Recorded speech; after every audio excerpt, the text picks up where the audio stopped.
Ready graphics? Ready theme? Cue back. Good evening. For your information tonight. Hi, I'm Jesse Mullins. And I'm Lauren Milberger. And this is FYI. The Murphy Brown Podcast. It's that Murphy factor. What I consider salty language for Jim. Doors open. Pose. That should be our tagline. Murphy Brown, we're relevant again. Oh, now, hey. And on today's episode, We'll be talking about Season 1, Episode 13, Soul Man. hello. Hello. Hello and welcome back. We're still on Season 1. Still on season one. Still on Season 1. Back in the day when there were so many episodes in a season. Right? Yes. You kind of forget. Yeah, I forgot that there were 20 plus episodes every season, and also that you had to wait for all of them to come out. Oh, yes. Someone on Twitter who's watching on Antenna TV was talking about the Season 3 finale and went, how did you people live with yourselves? You didn't. You, finales were a huge deal. It was a big summer for me. Yeah. Is Murphy pregnant? Oh my God. Oh my gosh, what happened? Who will she pick? What did it say? Who's the dad? We all, come on. Yeah, I know. I wanted it to be Jerry, but I knew it wasn't. We knew it wasn't. Yeah, because he was the father, then he'd never come back on the show again. Exactly. It's like, who doesn't appear once or twice a year on the show? Oh, it's the other guy. For me, it was the what makes things the most difficult. Oh, so you were smart. I'm a pessimist.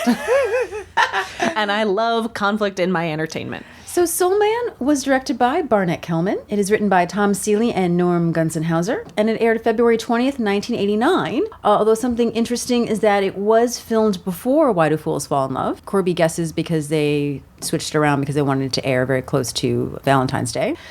Soul Man was filmed on January 13th, 1989, and Why Do Fools Fall in Love was filmed January 20th, 1989. The main song of the episode you may recognize as Soul Man. It was performed by Sam and Dave, also known as Samuel Sam Moore and David Dave Prater. Isaac Hayes found the inspiration for Soul Man in the civil rights movement of the 1960s. So in July 1967, newscasts of the aftermath of the 12th Street riot in Detroit, Michigan. This was where black residents had marked buildings that had not been destroyed during the riots, mostly African-American owned and operated institutions. They were marking them with the word soul, like blood on the doors on Passover. Hayes and his songwriting partner, David Porter, wrote of a story about one's struggle to rise above his present conditions, boasting, "I'm a soul man," that it's a pride thing.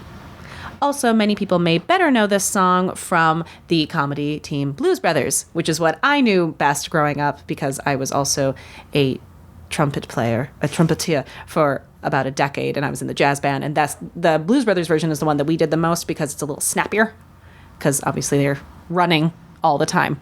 Yeah, I'm a big fan of this song, so I like anything that opens with it.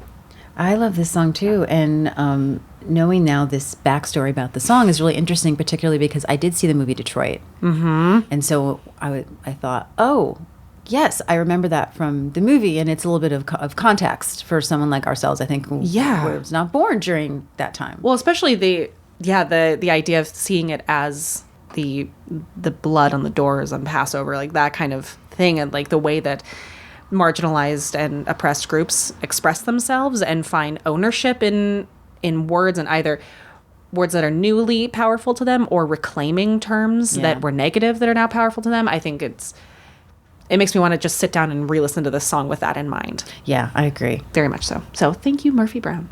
So we start off with this wonderful song, and Charles Kimbrough, aka Jim, rocking the brown suit again. I wrote Swagger City. Yes. He is just, he's rocking the brown suit, but he also knows he's rocking the brown suit. It was the first time that I thought, even though I know this is not true, or maybe I'm wrong, but I'm pretty sure they didn't play the music when they filmed these. Sure. But it makes you feel like maybe they did. It looks like he's listening to Soul Man. He's got a certain pep in his step. And maybe he is in his head. Sure. And I know about editing, but it was like a spark, and I went, I know that's not true, but then we might get an email from someone saying, actually, guys, we did play the song. I hope it was, but I also kind of hope it wasn't, because I love the idea that Charles Kimbrough, just in his infinite wisdom of Jim and this morning routine that he has, that just gives him this swagger. There's just such a sense of confidence that I haven't necessarily seen. Not that I would say that Jim is not confident. No, but it's you see a bit more. I'm seeing an image of Jim in his prime.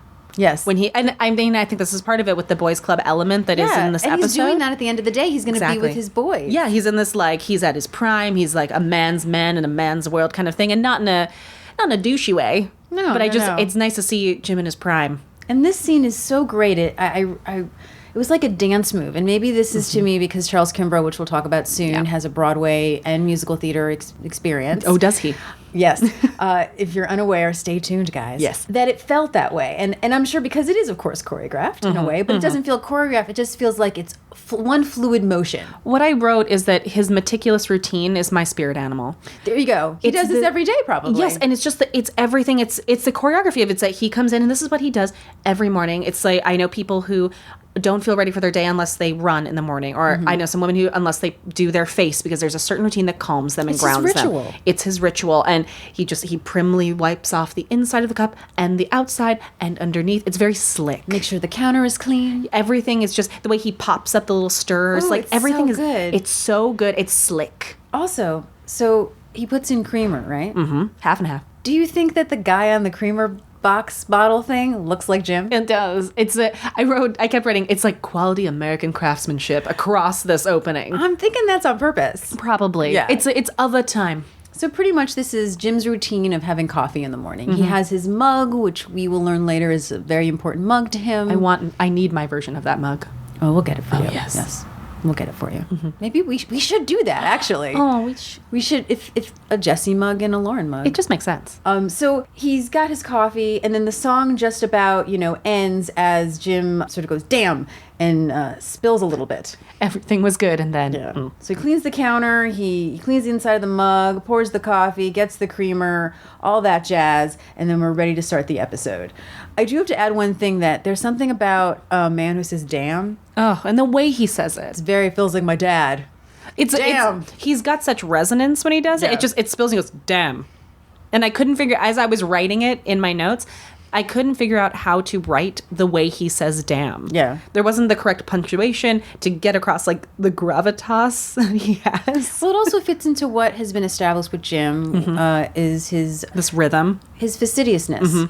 Is that it's not just about sort of spilling it as a klutz, and it's about you want everything to be pristine, and maybe he's gotten it on his shoes or even just on the floor. Well, that's the thing is, I'm on the outside of the cup that he has meticulously and primly wiped Yeah. off as he's getting like everything was perfect. It was clean and ready, and then it just that little like Yeah. it just like slopped over the side just a little bit. Yeah. But the humor in that moment and why I laugh out loud each time that I watched it was that in a single tiny moment and in a single syllable, that everything he just set up was just brought down. Yeah. By this one little moment of Which, coffee. now that I think about it, could be a little metaphor for this episode. I think so. Yeah. Oh, The coffee is his so tree house. Oh no. and it's all going to come crumbling down? I mean, that's a bad metaphor for a treehouse. He's going to burn it down himself. That's true. Yeah. Good girl.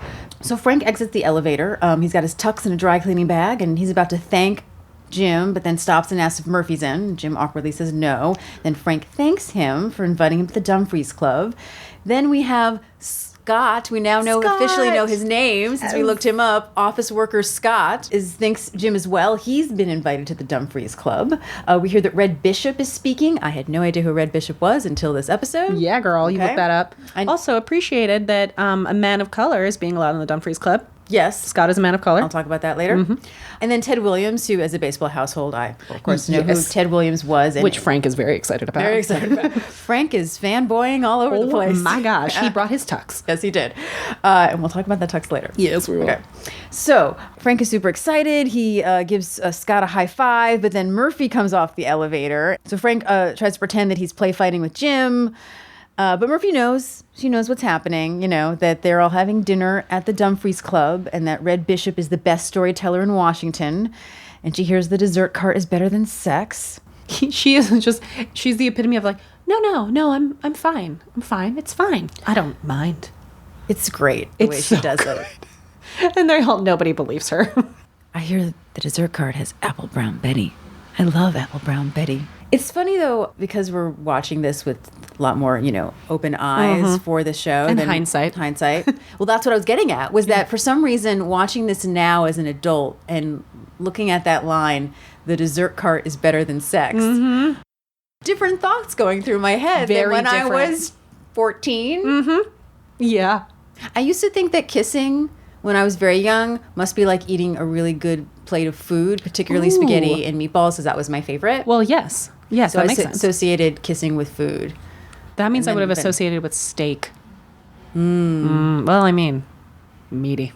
I used to think And that then- French kissing was when you opened your mouth. I could see that because you do in a Well, way. because on TV you didn't see tongues. no, God So no. I well, thought it was- actually, well, I thought it was kissing when your lips were together and just what am I trying to say? Now pursed. Yes, When your lips were of pursed course, in 'cause together. that's stage and kissing. then French kissing was just no time. I just thought you just opened your mouth and then locked them together. yeah, if people don't know what we're talking about. Spoiler to season 3 to the tongue kiss. Yes, so much. Jim says that Murphy knows the reason that she's not invited, and she goes, "Yes, the reason." She kind of sulks off. I love that it's subtle, that it comes out in conversation. It isn't Yeah. just like, "This is why you can't come." Like this sounds like dialogue that you know why. Yes, I know the reason, and then of course we're all going, "Oh, what's the reason? What's the reason?" And you kind of know you're picking it up. Yeah. And there's it's that idea of discovery through dialogue as opposed through just exposition dump, and the fact that we get the payoff, but it takes a little while Yeah, before we finally hear her. I appreciate that. So Murphy goes into her office, and is her secretary supposed to be a punk? I think so. Maybe just a mess. Like a network version of a punk? She's got that bleach job that looks more like a highlighter, and Yeah, it's a yellow. And I couldn't tell. Is she's filing her nails. She's painting something. She painting. Okay, but not her nails. It's like I think that it's like a bottle or something. The last time I watched and I tried to look at her, the screen was very tiny. Yeah. And then I meant to go back. I tried it on my computer and on the TV, and I was like, I don't think it's her nails. I Yeah. think it's some sort of bottle. She's just being weird. Yeah. Yeah. I love we get nothing out of her aside No. from Murphy just dismissing her in exile.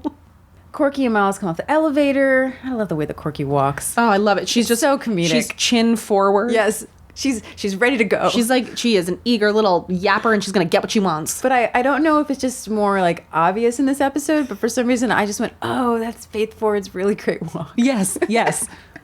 So Corky is upset because everyone gets to do commentary, but she does. And it's not fair. It is not fair, but Miles feels that no one is interested in her story on fat pets, to which she says, it's a heartbreaking problem, Miles. Did you know, given a choice, a dog will eat itself to death? To which he says, so would my Aunt Esther. I don't see you worrying about her. He's very insufferable in this episode, Miles. He really is. He's kind of annoying. I think it's a thing of that he's the little boy again surrounded by the men and just Yeah. trying to be included in the men's club.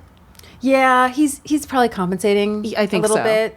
I think the thing I appreciate about the growth of these characters is that, and as we've talked about this, they've had, minus a couple times when we realized it was a reordered scenario. Yeah.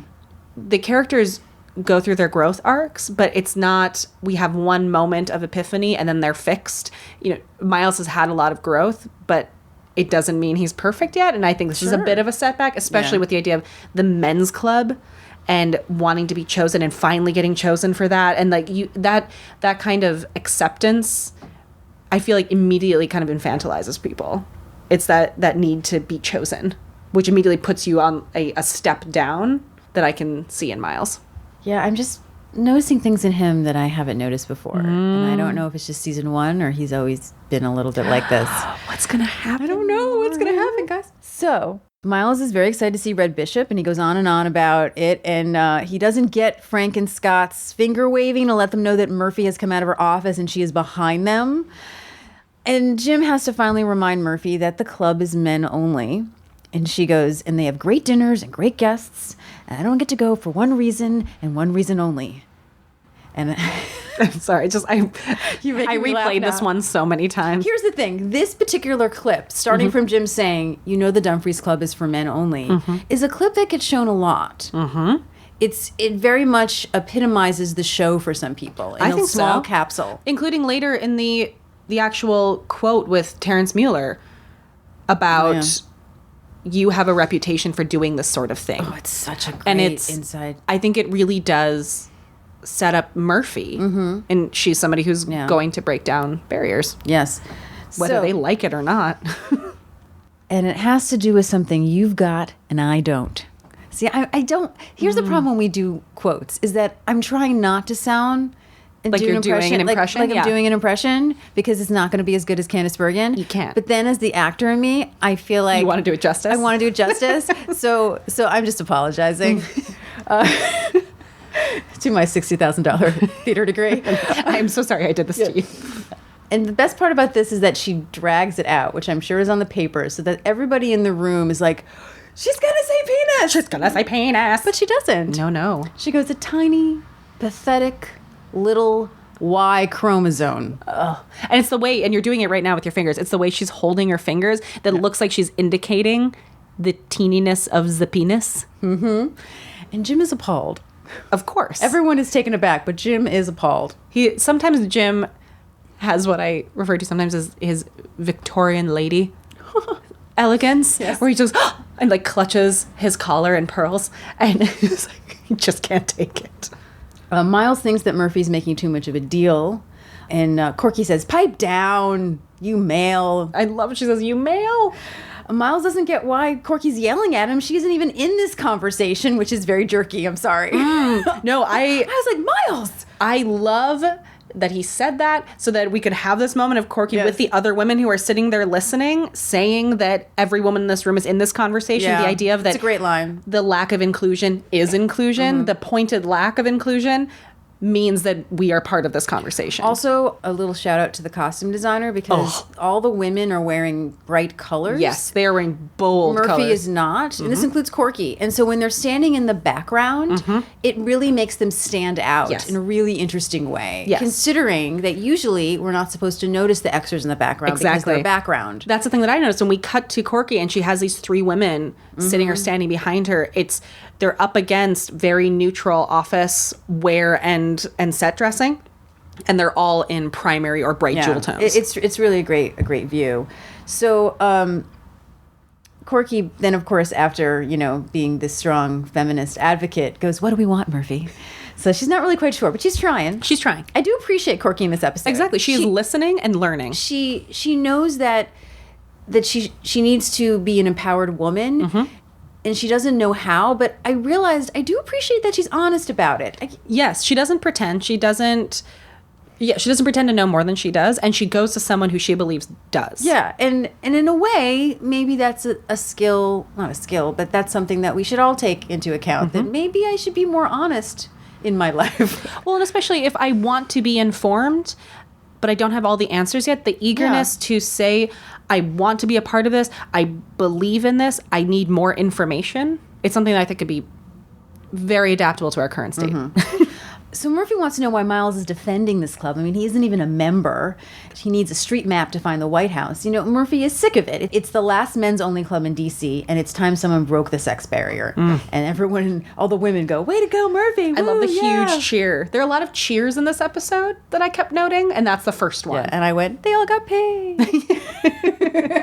So I'm going to take a moment Yes, at please. this point, talk about briefly the history of men's clubs in America at sort of around this time. So I'm not going to talk about everything because we don't have time, but something that I found very interesting in my research is that, so this was filmed and broadcast in 1989. The show started obviously in 1988. And a lot of these men's clubs admitting women came to a head in 1987, which would have been when they were developing the show. Quite timely. In May of 1987, the Supreme Court ruled that Rotary clubs must admit women. What's interesting is that this goes all the way back to 1977, when the Rotary Club in Duarte, California, admitted 3 women. Now, apparently, Rotary clubs around the country were starting to admit women sort of secretly. Secretly. Yes. How dirty of them. But what happened was, I'm sure this was more prominent or vocal or out there in some way, and so their charter was revoked, giving them a reason to sue. Okay. Yeah. No, what's interesting is that the court case didn't make men's clubs illegal, hence the Dumfries Club. Yep. But many people at the time felt, well, this is going to just open the door for clubs to be made unconstitutional if they don't admit women. Yep. In fact, Eleanor Smeal, if I say her name right, who at the time was the head of the National Organization of Women, hailed the decision as the death knell for male-only clubs that are part of the business establishment. The handwriting is on the wall. These clubs are going to have to admit women. By 1987, Kiwanis became a co-ed organization. And then something that fits into comedy is the Friars Club. The Friars Club. I was wondering if we were going to talk about the Friars Club. Yeah. So I actually, interesting enough, found this out when I was doing an article on the Marvelous Mrs. Maisel, because there was a scene when Susie goes to the Friars Club. And I knew that they didn't always admit women, but I didn't really know when it started. Or I should say when it started to admit women. Yeah, I was going to say, I think from the beginning of time, they didn't. And she tries to get in, and she's being pushed out, and it's because she's a woman, and you may not know that. They don't actually say it unless you know the time period. Oh, So- I don't know if you guys know that women aren't funny. No, they're not. We are not. They're not. So the Friars, if people aren't familiar, is one of those private clubs of mostly comedians. There are some people who aren't, but it's known as a comedians club. If you know the Friars Roast on Comedy Central, they originated and still do happen at the Friars. They're usually very dirty. In fact, more dirty than you see on Comedy Central. Oh, yeah. Very much so. And they had previously roasted women, but they just weren't members. So they were threatened with legality. In May of 1987, the Friars president, Milton Berle, announced that they would be admitting women. And by June of 1988, Barbara Streisand, Lucille Ball, Carol Burnett, Edie Gourmet, Barbara Streisand, Elizabeth Taylor, Dinah Shore, Phyllis Diller, who really was an honorary member, really, and Martha Ray, and then later Liza Minnelli, were admitted as the first women to the Friars Club. Ugh, what a lackluster bunch. Seriously, right? Yeah. And still some of the wives of the husbands were concerned that they hoped that the roasts and the events were still, still dirty, that they felt comfortable to be dirty around the women. I think those women had no problem with that. No, I think that we were good. So, and then interesting enough, in 1987, the city of San Francisco filed a lawsuit against the Olympic Club, who by 1990 were forced to admit women, just because they didn't want to be sued. But the city actually threatened to kick off 17.3 acres of the golf club's property that was owned by the city if they didn't comply and admit women. But going back to what you said before, according to this article from 1990, only 2 years before did they admit 2 first black members. Wow. Then cut to 2012, something that really surprised me because I'm not a big golf person. My dad is, so I know about Augusta. It wasn't until 2012 that they let in their first female member, Wow, really? and it was Condoleezza Rice. Well, okay. And also the South Carolina businesswoman Darla Moore. And what really sort of sparked this was April before, the CEO of IBM, who sponsors the Masters at Augusta, was not allowed honorary membership when all the CEOs are given honorary membership. That was 6 years ago. Yeah. Oh, wait, it gets worse. Oh, no. Cut to the Harvard Social Club in July of 2017 in our new political climate, revoked membership for 9 women and has reverted back to an all-male status. What a time to be alive, everybody. We've grown so much in 30 years. We're relevant again. Look at us go. That should be our tagline. Murphy Brown, we're relevant again. So, Yes. So Murphy says that she's counting on Jim to sponsor her because this has to end at the Dumfries Club, and Jim becomes very uncomfortable. oh, now, hey, come on. You know I can't do that. Can't do that. Murphy wants to know what they do in that place that women can't see, some kind of jockstrap dance. All the ladies laugh and giggle. I love Frank's reactions in this entire episode because he's partly uncomfortable and nervous. He has a foot in each side. He does. Yeah. And because it's Frank. Yeah, He exactly. gets it. But he's also, I want to meet Ted Williams. This reminds me a lot of a recent debate that I went through creatively in a production about bringing women into a routine that is traditionally male. Oh, interesting. And it's traditionally a, pretty misogynist routine, but that's kind of the point. It's making fun of that. But it was said to be updated with to kind of address the Me Too movement and bring women in and be like, this is dated now. Let's do it this way. But one of the big arguments that happened was that you put at the original draft, you just put the women in saying the same things the men were, and a lot of us kind of raised our hands, we're like, guys, women are super dirty. We're super crass. Very much so. And I mean, my experience in comedy, especially in crass comedy, was that often I experienced that my male cohorts write a lot in innuendo, and the female writers, we write directly dirty. Like, we are disgusting and we freak them all out. And so there was a lot of talk about, it's not about the women being uncomfortable with what's being said and done. It's about the men being uncomfortable with the women being present. Absolutely. We don't have a problem with it, and we'll be just as dirty, which we see a lot of Murphy rising to the occasion. Yeah. This, for some reason, just reminds me of when I try to explain Bette Midler to people who don't know Bette Midler. They know Wind Beneath My Wings, Bette Midler. not They the- don't know Sophie not the Tucker. No. And I tried to explain to someone the other day, and he didn't really still quite get it. We were also at a place where I could not tell the Sophie Tucker jokes. Yeah, it's a time and a place. Yes, exactly. You don't want to make him clutch his pearls. I think the thing that I've always enjoyed is when I hear my guy friends talk about a date they went on, there's a lot of, and then we, and did you, yeah, and a lot of that where women are like, so it was crooked?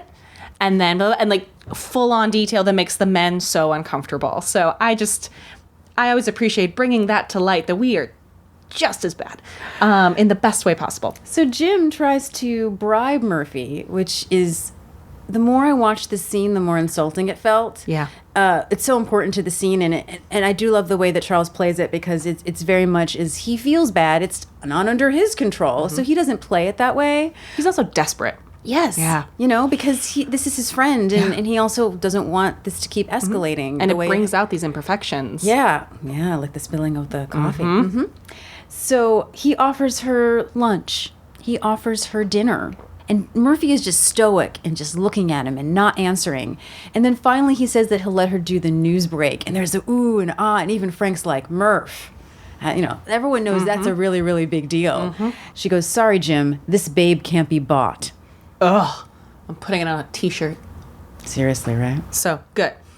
We fast forward, and all the gentlemen are at the Dumfries Club. And we see Frank breezing in, and he's got his tux on and that white Love it. scarf. That's what I wanted to talk about. Let's talk about it. Love the white scarf. That's all I need to It's say. just so good. And he's in a desperate search for Ted Williams. And he's like, he's not here. Did he not show? And he's just kind of accepting it. And then Jim proceeds to say, no, he's inside talking to Studs Terkel, which I got excited about because Studs Terkel wrote many things, but in particular a book called Working that eventually was the basis of the show that came out. But it is a massive tome that I recommend everybody buy. I actually have taken multiple monologues out of that book, and it's all long first-person essays where he interviewed people and their various jobs. Cool. The only performer interviewed in the book, because it was written, I think, in the 60s and 70s, was Rip Torn.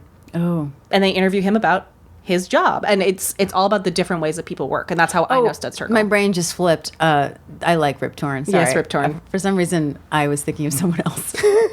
I'm gonna ask you later who you were thinking of. Yes. But yay, Rip Torn, best name ever. Pretty So- much, yeah. And it's really his name. I mean, Rip is a Yeah, nickname, but still. Torn is his. Well, interesting enough, this is why I was mad that, of course, I know who this person is, but I'll tell you why later. He loved when he was married to Geraldine Page. The buzzer on their apartment said Torn Page. It's so good. It's so good. I mean, you have to get married just to have that for a moment. Pretty much, yeah. So Jim is clearly a little uncomfortable that Frank might fanboy out, but Frank says no, he's not gonna ask for any autographs, but take this little camera, and if you happen to see me standing there with my arm around him, ... kind of attitude.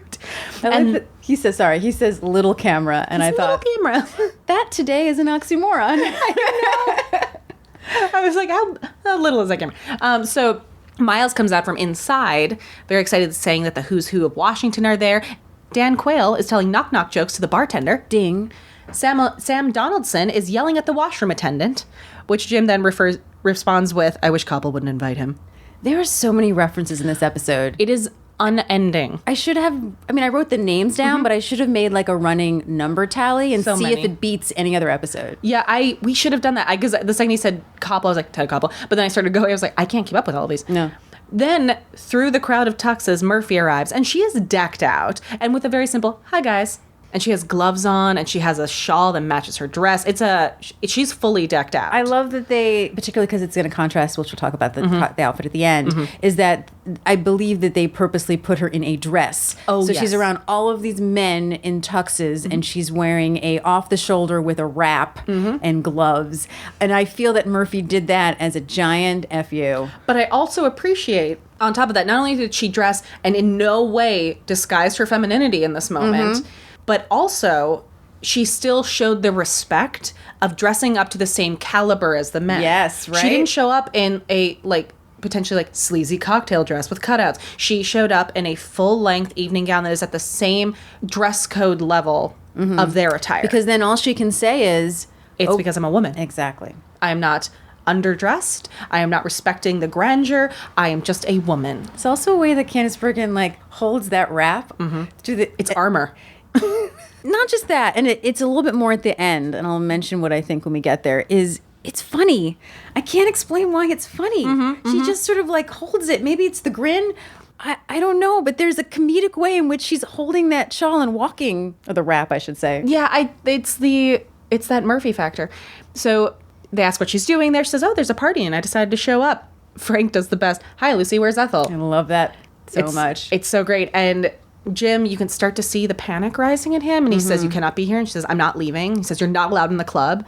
And she's like, I'm in the club. He's like, you're not in the club. You're in the foyer. And she's like, we're not in the club. We're in the foyer. And they have this whole thing back and forth. And he goes, we're in the damn foyer. You're going to go home. I'm going to have to correct you for my story now, because they say foyer.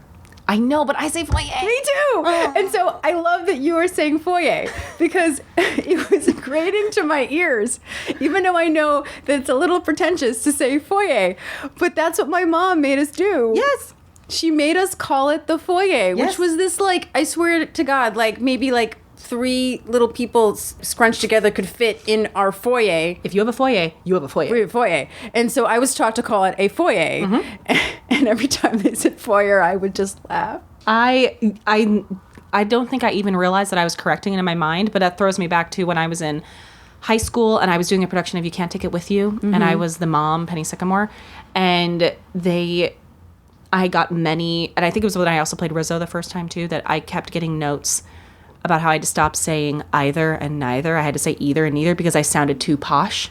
And it's all because my mama raised me right. Thanks, Mama Mullins.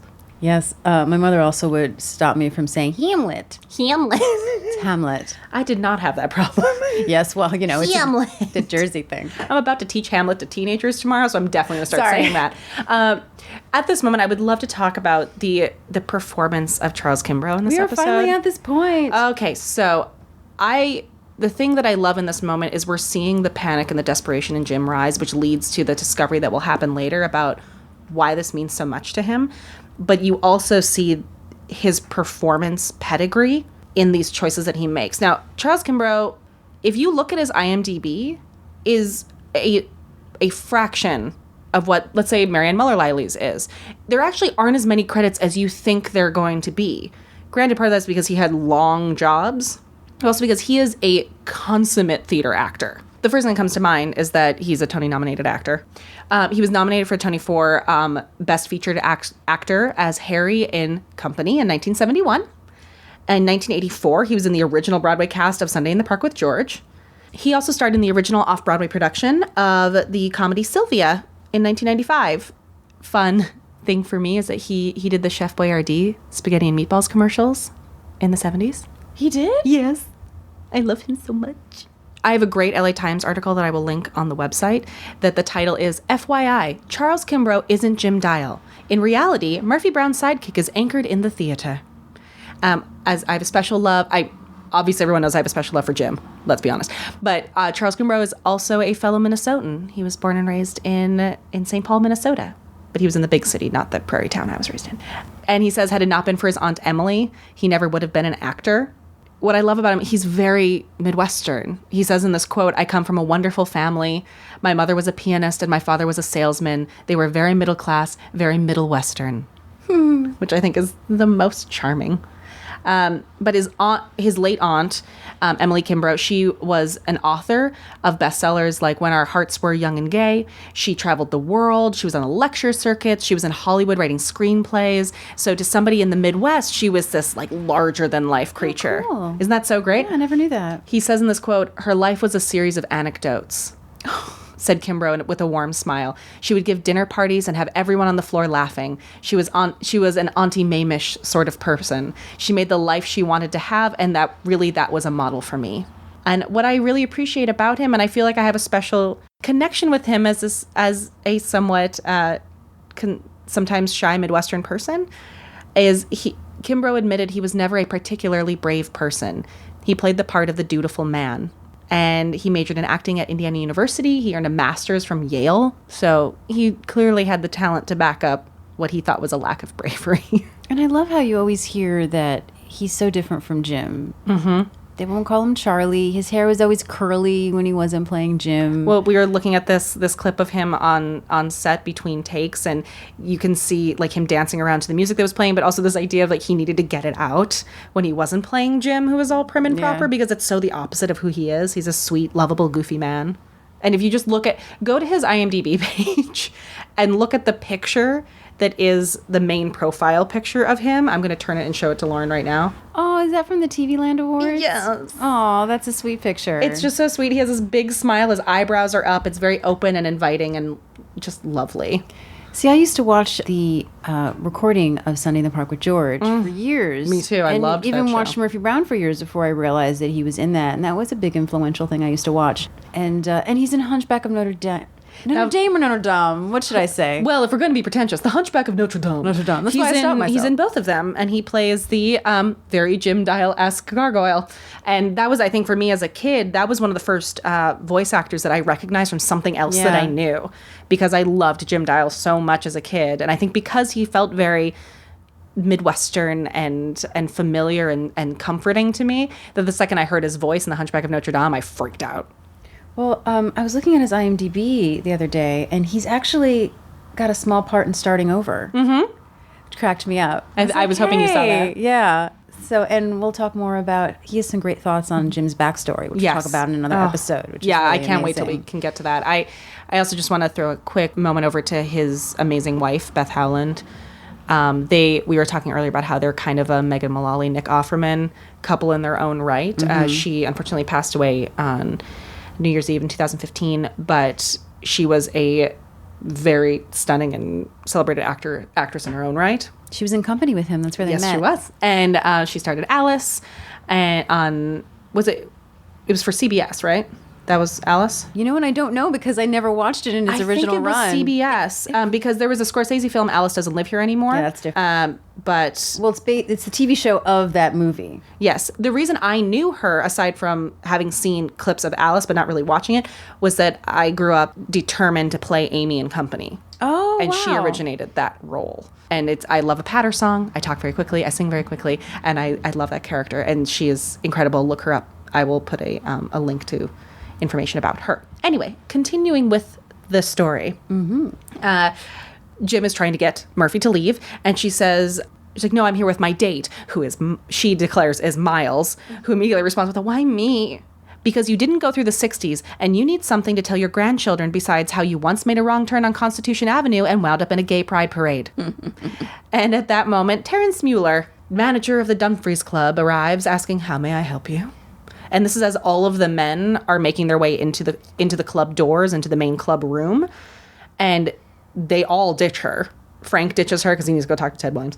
And before Jim takes off, she says she's with Jim. And Jim says, no, her car broke down and she just needs help. Here's a quarter, Murphy. I'll see you in the office. And takes off and leaves her. And so she's stuck out. I do love something that sort of struck me was she goes, nice try, Jim. And that's also, nice try when Eldon tries to stay in Signed, Sealed, Delivered. Little callback phrasing. Mm-hmm. But I was really struck by the fact that all of the men leave her to talk to this guy. I do, yeah. Which, granted, I think there's also, she doesn't need no protection. But the idea that she's left to fend for herself. Frank needs to meet Ted Williams. He needs to meet Ted Williams. And Miles needs to meet the who's who. And Jim just needs to get out of the scenario. And Jim says, you're on your own. And Terrence Mueller has this horrible line that I don't know why it stuck with me, but saying, our policy regarding women. It's the way he says it. Yes. He doesn't say it the way Jim does. Exactly. It is so condescending and the problem, he is the problem. Jim is somebody who's complicit and stuck in the middle, but this guy is the problem. Mm-hmm. And she says, what'll it take? $50 and Jessica Hahn's phone number. And his response to her is saying, I know you have a reputation for doing this sort of thing. Your behavior is inappropriate. And to be honest, your attitude is extremely offensive. Yeah, it's very specific, those words. It's so aggressive and belittling at the same time. Yeah, women shouldn't be aggressive. You need to leave. Yes. This is not your place. You are offensive. Your presence here is offensive, and you are It's disgusting. And her response is to say, "Perch and rotate." I have a question for you, real Yes. quick. Did you know what that meant before this? Because I finally looked it up because they use this in the show a lot and in sitcoms. I only knew it from this show as an FU. Yeah. So that's what it means, which Yeah. I don't know why I never looked it up. I thought, I got to see what this actually means. But what is the etymology of what is it? We can't talk about it. It's too. Oh, Google it, guys. yep. I just took that walk down You did. logic, Right? We can't. and I just thought about it. So yes, Google it, everyone. We are a non-explicit podcast. No. And what I love is after she says this FU, she walks toward and the attendants shut the door and then turn and stand in front of them. And it's like the giant medieval doors shutting and there's Yeah. no chance She's that you're going to go in. humiliated. And also he's standing behind her with a smug look on his face. Like that idea of the man in charge who doesn't have to lift a finger and just knows. Yeah. It's very like the emperor did whatever. And she turns around and she's very calm and she says, I have better things to do, but I want to tell you something. I think you're petty. I think you're small and your zipper's down. Ha, made you look. Murphy Brown literally saying "ha" is one of my favorite things. It's so good. And what I love is that the statement is, I love the insult of you are small. yeah. And it's something that when somebody really is hurtful to me or a friend or something like that, one of the worst things I can think about someone is that they are a small person. And the way she says it is so damning. And then the choice in the writing to then end it on her being just as petty is delicious. And the way she goes, okay, fine. Like it's very truthful. yeah, It's a very truthful moment. It is. It's all the way up until, and it doesn't change until the ha. And it's the perfect moment. Again, it's the way she walks away with that draped Yes. thing, like, I don't know, some sort of mummy wrap. It's just really Yeah. funny the way she walks. Like, there's a confidence to it, and like, I know I'm funny. I'm good at this. Yeah. So, also the transition music to the next scene. I know we've heard it before. I just forgot to mention the first time this was added. The transition music reminds me of my childhood. I mean, obviously, but I was like, oh, this music is comforting to me. It harkens back. Yes. So Murphy gets off the elevator with a pin and a sweater. I'm pretty sure we've seen later, and a material that feels very 90s to me. I think I still have a sweater in that Yeah. material. I don't know what it's called. Thought you might know. I'd have to look at it again. Yeah. Because I know what you're talking about, but I have to really look at it. Corky needs to talk to Murph. She thinks that Murphy took an incredible stand last night. And Murphy goes, me and Custer. And Corky was only 5 when the women's movement started. Tomorrow she might leave her bride home, and all the men rejoice. Ugh, God, it makes me angry. Yeah. I mean, I get the joke. That's the whole point, but ugh. And she goes, will our work never be done? Oh, no, will our work never end? Our work never ends. Excuse me. So we go into Murphy's office. The dartboard is no parking will be towed. Jim approaches the Murphy's office. He wants to speak with her. She apologizes for what happened. It was a stupid stunt. She realized that the saner way is to actually join the club. Jim goes, oh, that's rich. Because there's nothing technically in the bylaws that a woman can't join. It's just that no woman had the guts to apply, and she wants Jim to sponsor her. And Jim kind of has a freak out. He says, sure, he'll do it after he takes off all his clothes and sings Rhinestone Cowboy in the Capitol Rotunda and does this little sort of, laugh at himself. Jim is devolving. Yeah, very much so. He's unraveling. And Murphy has sort of a real serious moment that, she thought they were friends and that they'd be there for each other. And Jim is very offended at that, He spoke up for her at the network because they didn't want to hire a woman. And He flew to New York to convince them. lost his favorite pair of gloves. Yes. And this is going to be a great sort of, I think, hearkening back to when we get to summer of 77, when he does stand up for her. Yep. So he did it twice, if you think about it. He stood up to the executive producer, who didn't want to hire her particularly, and then went to the network, who then went, well, we don't want to hire a woman. Yep. So he stood up for her twice. And also, let's remember, he's the reason she went to rehab. Yeah. So, I do think that that's a really important moment, especially when we talk about being advocates and allies for each other, there are a lot of levels in the ways you can do that, and the next one might be a little more difficult, but also remembering the love that is there. I can see why that's very hurtful for Jim to hear, I'm not your friend. I fought for you. I was there for you. I've done all these things for you. It doesn't make this one any easier. but to kind of negate all of that and say and act as if that was nothing is very hurtful. And I think it adds a little more color to the other side of the argument. It doesn't mean that he's right to not stand up for her at this moment, but I do think that it adds to the complexity of it and to the conversation. I think it's also a current subject that a lot of us are talking about now, which is Exactly. that you may do all the right things, but there might be one small thing that you may not realize that you actually have a problem with. They just did this on The Good Fight, where you had an older lawyer who is very liberal and positive for women, and many women work for his firm. And then it's brought back to his attention that when his wife was in his class, he put more attention on her, which then meant the other women in the class, particularly this one particular woman, said that it discouraged her from being a lawyer because he was paying all attention to the girl he had a crush on. Yep. And it made him really think about, I didn't even realize that I was doing this towards a woman because I thought the other one was more attractive. Yep. I think there's a lot of that. Also, I mean, the dartboard has to be a reference to the fact that, she's not allowed to park there and they will get rid of her. It could be. Like, she's being towed by being denied. I'm just going to decide that. And then also just to add, this episode has a lot of what I consider salty language for Jim. Yes, he does. He goes, cheap sons of bees. Sons of bees. Didn't actually reimburse him for the gloves he lost in the taxi. I assume he means CBS, right? Yes. Not the taxi. Yes. Okay, yeah.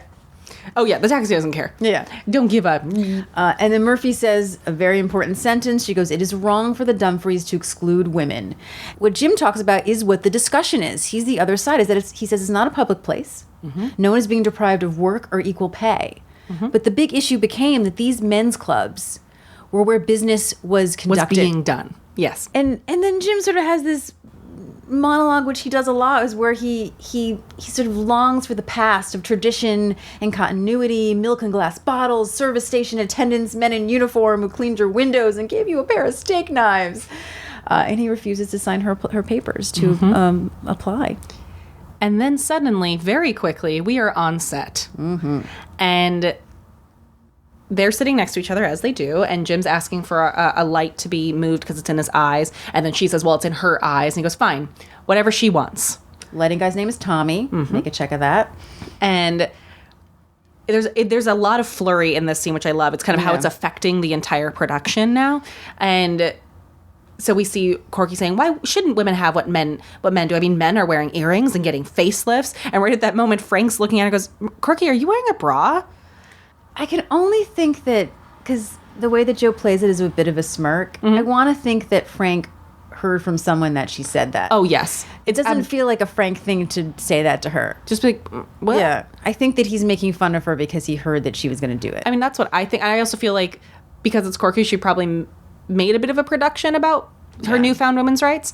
Because she's the new baby feminist. Yay, her. And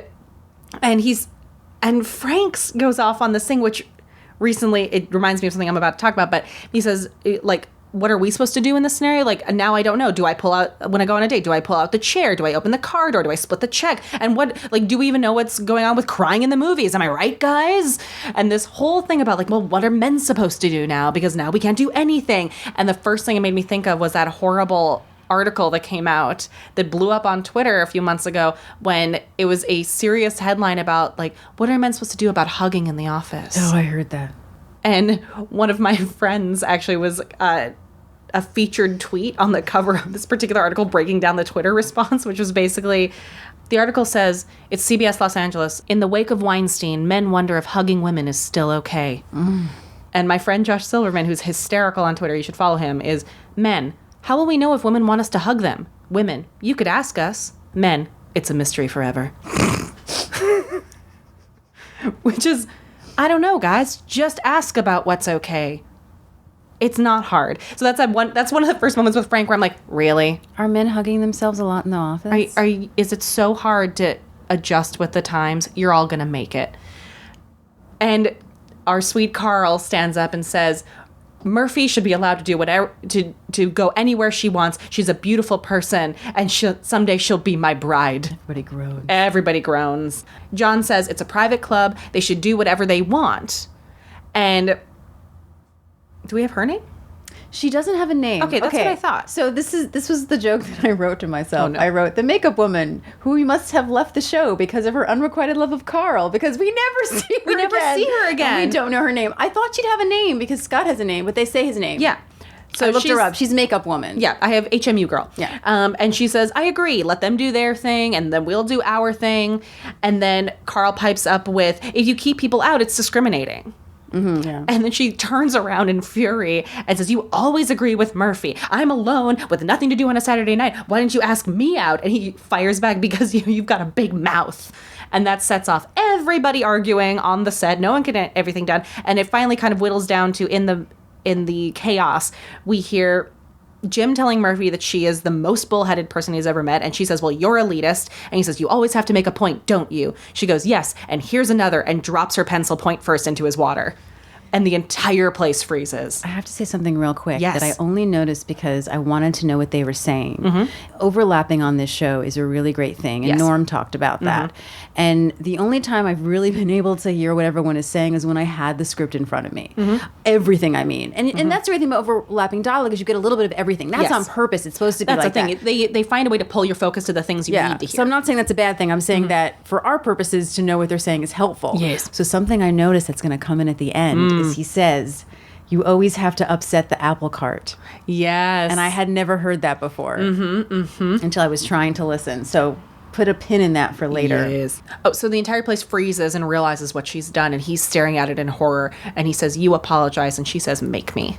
And then they start arguing, and everybody argues in a movie. And action, they are back on set, back on the show. And he's, welcome back. Murphy Brown now joins us. Hi, Murphy. And they have the most wonderful stumbling. They've lost, like, there's supposed to be conversation in this moment. She's talking about the, the story that she just did. And they just keep interrupting each other and kind of talking over each other. And I say the rapport is fractured.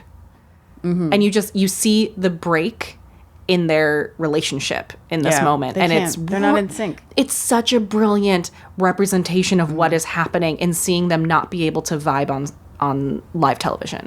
And something just really quickly about this whole scene. This is a great part of it. And I think that this is one of the classic episodes of season 1. And I absolutely love it. Going back and watching that scene, it felt a little bit, not preachy, but like, and now we say our point of view. And now we say this point of view. So that bugged me a little bit. But I didn't notice it the last time. It is, I mean, let's be honest, it's a very clever way to have a preachy moment for both sides. Yeah, it's not completely preachy, but it was a little like, oh, you talk and then I talk. And then We have somebody from this corner, we have somebody from this Yeah. corner. But what I love is that it's intermixed and it's creating more chaos. And I think that's why it works. it's a very important scene. Yes. Yeah. So Murphy comes home to find Eldon. It's almost after midnight, and he's building a skylight in her bedroom. Oh, Eldon. Didn't he have a vision or a dream? He felt that this is a woman who needs a skylight. Ugh. And I love that she's like, no, oh no, Eldon. I didn't ask for a skylight. I don't want a skylight. Such a child thing to do. It's like short sentences. But Eldon says it is a hole in her bedroom now. And so he's got to finish it because if she sleeps on her back, she might drown because it's going to rain. And Murphy is convinced that Eldon has been hired by Diane Sawyer to drive her crazy, and it's working. So Eldon feels that, this whole men's club thing is just, making her lose her capacity for joy. He's been to the Dumfries Club and she thinks, oh my God, Eldon is a member. He's like, no, I laid tile. It's a bunch of rich guys sitting around naked. He goes, although I must admit it is a comfortable way to lay tile. I mean, Thanks for the image, guys. thanks. Thank you. And so Jim's at the door, and he needs to apologize for his behavior. He's even doesn't know if he's to come in. Murphy wants him to come in. His friendship means a lot to her. And this whole time they want to have a private conversation, and they're trying to hint that Eldon needs to leave, which He's like, happens a "No, lot. I'm good." It happens a lot. He's open. He has no boundaries, And then Jim tells this really sort of beautiful story that the reason that he's so upset is that when he was a kid there was a tree fort. Oh, I love this story. It's really beautiful. And this happens a lot where Jim's like, I have to tell you something that I've sort of been, hiding inside. And the Randall boys in his neighborhood had this wonderful tree fort, but then he kissed a girl that one of the brothers liked, Sarah Bettinger, and they never let him in the tree fort. But then he never kissed Sarah Bettinger. It's just such a lovely moment. And Murphy tells a similar story that when, she wanted to be on the baseball team. But the boys, wouldn't let her in. She didn't do well. She spent a summer. I love it. She goes, me. Yep. She spent the whole winter, I should say, getting better. And then she got on the team. But then puberty struck, and it hurt. sliding Yeah. into first. Just funny because then Jim also was like, well, Sarah Bettinger developed. No, she blossomed. Sorry. She blossomed. blossomed early. And I love the fact that that's a story that Jim can laugh at, Yeah. even though it's about breasts. So Jim's just, what are we going to do? And he agrees that he will sign her paper, but needs to know that the membership committee still has to approve her. And David Brinkley thinks she's a putz, which is another word that apparently they had to fight for. Wow, times have changed. Well, it's a more cruder version of schmuck. Yeah. It means penis. Yep. But funny enough, after we did the whole, schmuck thing, I was reading more about it. And apparently, schmuck and putz are kind of in that Yiddish thing that they've become to mean in the vernacular stupid. Yeah. Even though they don't. And that bugs me because it doesn't. But anyway. Yeah. And he has this great moment, Jim, where he just takes a breath and there's so many emotions going on. It's a really awesome moment for Charles Kimbrough. It's a theatrical training moment. Like, there's so much depth in his choices. Shakes his head and he signs the paper. This is a man who did Sondheim. We fast forward to the Dumfries Club, and Murphy is in. She walks out, and Jim says he can't understand. It took him 3 tries to get in. And she said, well, you have to be a little more resourceful. The gentlemen in the room have a few more skeletons in their closet. And he says, I love that he says, dirty pull, Murphy. Wish I'd thought of it. Yeah, I love it. He says it in such a gentlemanly, awesome way. It's great. And Like, ooh, you played dirty. Wish I'd thought of that. he respects her so much. So much. And it's in that whole scene, but Yeah. also in that line. And Let's talk about her outfit. I like to call this Diane Keaton chic. It is. The first thing I thought it was Diane Keaton. She's also cosplaying as an old school men's Yes. club member, which I It's enjoy. Great. She's got the high collar. She's got the brown, again, material. I'm not sure what that material is. Is it a tweed? And maybe it's a tweed. I think it's a tweed. I think it is a tweed. Again, she's really cosplaying as a character. She's got the tie. You know I respect a good cosplay. One of my favorite outfits for season 1, actually, and that the image, which we'll get to, of her with her hand on the Posed. doors, is the way I'd like to enter every room. It's the way I try to enter most rooms. Whenever I see 2 doors, I really try to open them as much as possible. It also it reminded me of if not the arms, but the opening of the 2 doors is Loretta Lynn. Yes. No, It's- sorry, Loretta Young. yes, that Loretta. As the Star Trek nerd, I appreciate that she says now it's time for her to boldly go where no woman has gone before. Can I tell you that when I wrote that in the summary, it tried to spell check it to man. Stop. So Google Drive, check your spell check. Google. Get with the times. I also just want to throw it out there that a lot of people nowadays don't realize that not everyone has watched original Star Trek, and it was where no man has gone before. As I got into the later iterations, it was where no one has gone before. I did know that. But it was where no man has gone before. And so at this time period, it would have been where no woman has gone before, and that would have been a big deal. And what I love, she goes, Mr. Mueller, boys, doors open, pose. And then Jim is just like, will you just go in? And I love so much of their relationship in that moment. She also puts her shoulders back Yes. before she goes forward. Like, here we go. It's a full production Yeah. to cross that threshold. And when Jim is like, just go in, her body kind of goes down like, okay, all right, be sorry. a good girl. And I love that he says that all the men are upset that their club funds have to go to putting in a Tampax machine. Also, something I like to do, reference to Tampax and not tampons. Uh-huh. Although Tampax sounds funnier, Tampax is a funnier sound. so that might be why. But it is that thing of Kleenex. he's clearly nervous for her and that he's trying to prep her for what she might go up against. She says, no, she's earned a living talking to mercenaries and crime bosses and slumlords, that this club will not scare her. And as we go through this scene, she's no match for the men of this club. She tells a lawyer of color that she knows who he is and all about his case, and all he says to her is, you're Murphy Brown, the woman, and walks away from her. She tries to sit down and talk to 2 men on a very squeaky leather couch, says hello to them. They don't even answer her and walk away. And then she meets the club chaplain, who seems like maybe he's going to be a little nicer. And then he proceeds to give the best line of the episode, which is, it's a dark day and you've desecrated our home and ruined our lives, and storms away. And then she finds a nice older man. He is so sweet to her. He's very kind. He says he's been around here for over 45 years and tells her, you'll do just fine. Or you'll do fine. She says, I'm starting to finally get the impression that I might. And then he pulls out a box and offers her a shoe shine, because appearances are very important here, as he's learned. She kindly offers a no thank you, and then he turns away with, bitch.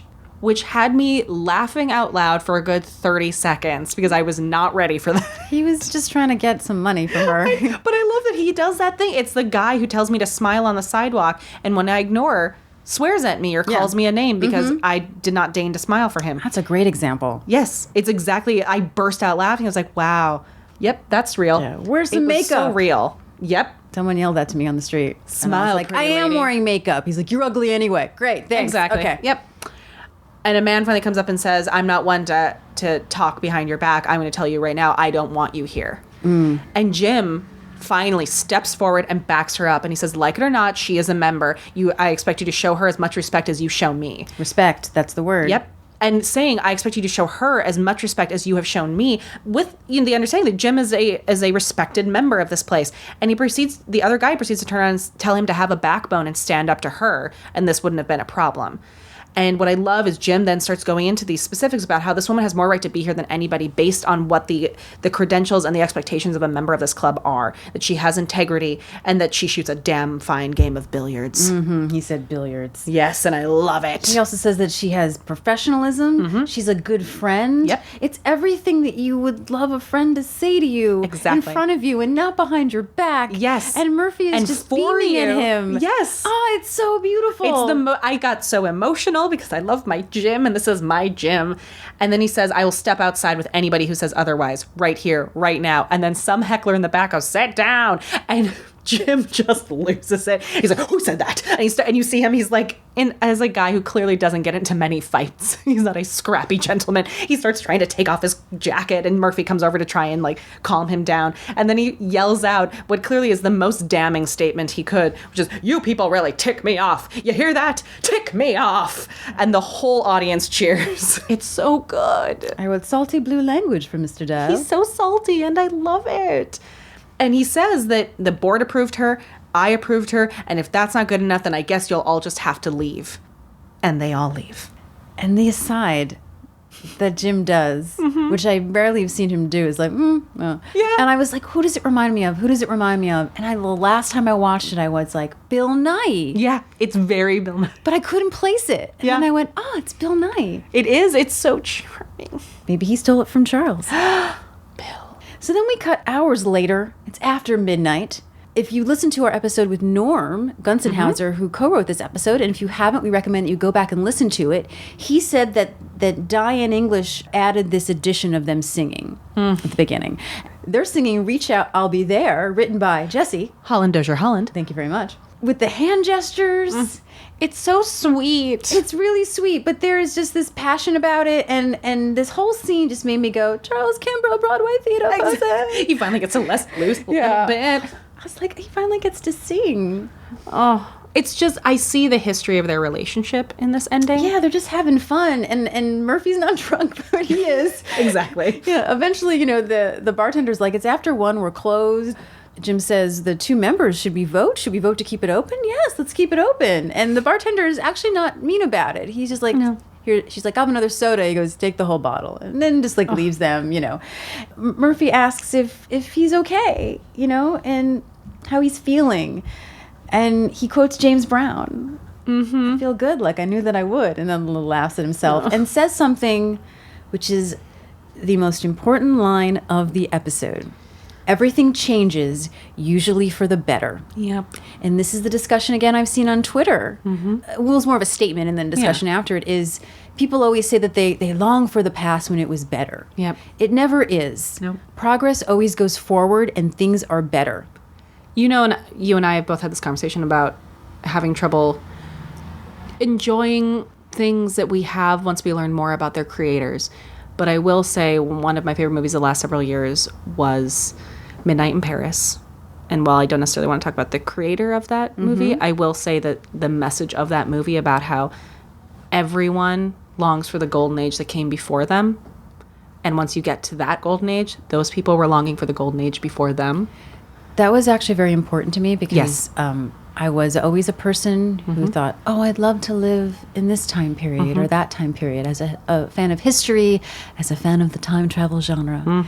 And at the end of that movie, I actually was okay and I let it go. I found so much peace in that message. Yeah, right? And I think that's something that happens to me in this. And there's I had a similar moment the first time I rewatched this episode for the podcast and watched Jim say that.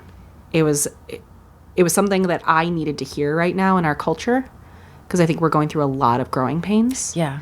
And hearing that and reminding myself that the change is the hard part, but the result of that is why we change. And I just, it felt like my dad telling me that in this moment. It's very important. He said it, and again, because I had just seen this discussion, and I'm sorry I can't remember the comedian who tweeted about it. I apologize. We'll put it maybe in the show notes. It's always sort of brought about regarding diversity in this sense. And in this, part of history, a woman was considered a diverse part of this club, right? Because they're being discriminated against. And so that line really got me, because again, it is very relevant today. And then we have another plane montage alert. Because again, I watched that episode so many times that I know most of the lines from the montage really well still, which is crazy, because I went back to some episodes and went, oh, I can't do this word for word anymore. But it's familiar, because it's been a while since I watched them all. But she goes, I guess sometimes I wonder about someone who gets into her 40s and she's still pushing her way into everything. And that's, put over sort of Murphy's life going in front of her eyes. And then in this episode, Murphy goes, upsetting all the apple carts, referencing back to that line that wasn't highlighted and emphasized in that moment. Yeah. That's what I think is beautiful about the writing. And wondering if it's worth the fight. And Jim sort of playfully asks, who are you talking about? Oh, someone else. I love that whole exchange. Yep. So Jim throws out a song that he likes, which is The Lady is a Tramp. By Richard Rodgers and Lawrence Hart. Little show tune action. It's from Babes in Arms, but I think most people probably know it from Frank Sinatra. Yeah. Which is probably what I think Jim is referring to. And they dance. And they do the lyrics, and I'm just going to give one lyric that really, gets me, because they go back and forth, is that Murphy says, she never bothers with people she hates. That's why the lady is a tramp, together. And then they dance cheek to cheek. And I wrote, damn, that's a good episode. Oh, it's so good. And can I just say, this is a conversation you and I had personally recently, was that idea of, that line stood out to me as well, reminding me of this conversation, was that I don't put time into people I don't think are worth it. I don't put the effort into things I don't think are worth it. And you don't put your energy into people you hate. And you don't put the effort to work through things with people that you don't think are worth putting the effort into. I'm going to cry, Jessie. I'm sorry. I don't mean to make you cry. Don't make me cry on our podcast. I think that that's a beautiful moment, and I think we fight for what we love. And they love each other. They love each other very much, and I think that's why this episode means a lot to me. And if you, audience, love us, you should review us on iTunes. What a segue. Queen of the segues. Ding.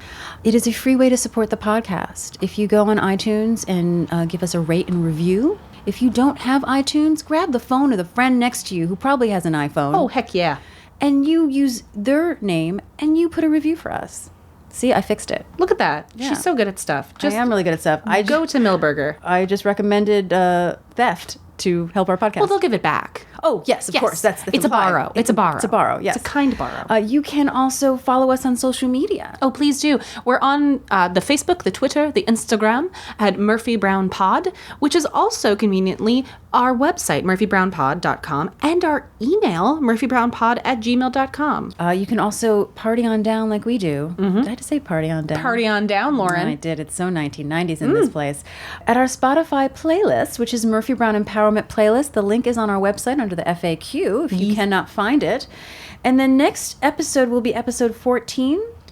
It's one that Lauren might have a couple opinions about. It's called It's How You Play the Game, and it's the introduction of a character that probably most of you haven't heard of. His name is Gerald Silver? Jerome Goldberg. No, Jerome Goldberg, yes. That one. And I'm excited. It's Jerry Gold, guys. It's Jerry Gold. It's Jerry Gold, in case you weren't But Jay sure. Thomas is not in this episode. No, it just introduces Yes. his show. We will see you next week For another edition of FYI. the Murphy Brown Podcast. What the